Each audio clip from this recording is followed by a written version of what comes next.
UP के चुनावी माहौल के बीच एक बार फिर से औरंगजेब शब्द का जिन्न बाहर आ गया है और इस बार इस शब्द को बाहर निकाला है यूपी सरकार में राज्य मंत्री ठाकुर रघुराज सिंह ने। ठाकुर रघुराज सिंह ने अखिलेश यादव की तुलना औरंगजेब से करते हुए कहा कि जैसे औरंगजेब अपने बाप को कैद करके मार के खिंपरों में पानी पिलाता था, वैसे ही आज मुलायम सिंह को कैद कर दिया गया है।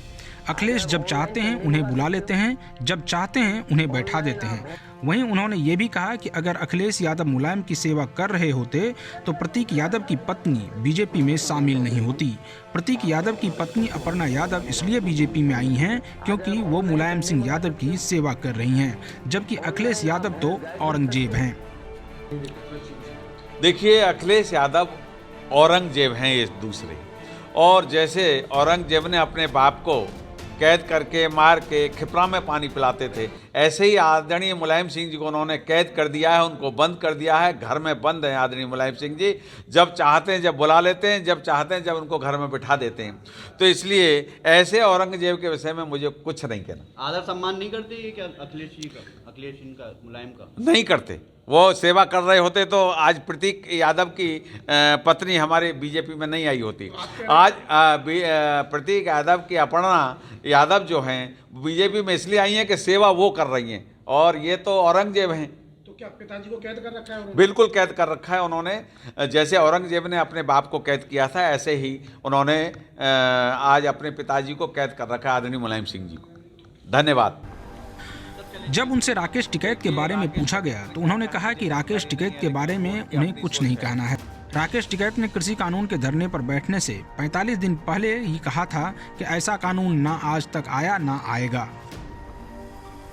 देखिए, राकेश टिकैत ने क्या कहा मुझे जानकारी नहीं है, लेकिन वो उनकी अपनी सोच है और वो अपनी सोच के अंतर्गत कह रहे हैं। उन्होंने जो किसान कानून हुआ था तो 45 दिन पहले उन्होंने धरने से 45 दिन पहले उन्होंने कहा कि ऐसा कानून आज तक आया ना आएगा, और उन्होंने आदरणीय मोदी जी की तारीफ की थी।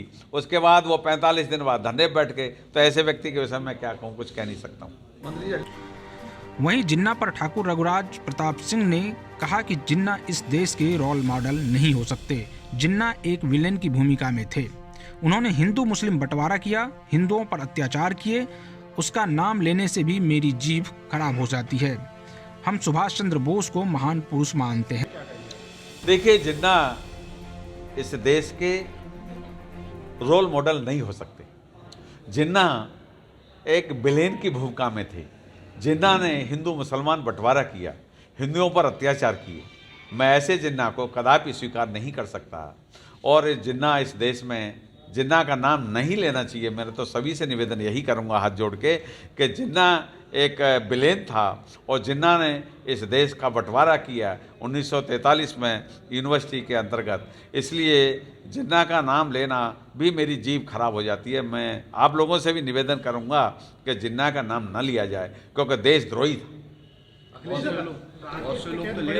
यूपी के चुनाव में ये सारे शब्द एक बार फिर से हवा में तैरने लगे हैं। अब देखना होगा कि आने वाले दिनों में और ऐसे कितने शब्द बाहर आते हैं। पंजाब केसरी टीवी के लिए अलीगढ़ से अर्जुन की रिपोर्ट। हमसे जुड़े रहने के लिए हमारे YouTube चैनल को सब्सक्राइब करें और नई वीडियो की नोटिफिकेशन के लिए बेल आइकॉन को दबाएं। अगर आप ये वीडियो Facebook पर देख रहे हैं तो लाइक जरूर करें और ज्यादा से ज्यादा शेयर करें। धन्यवाद।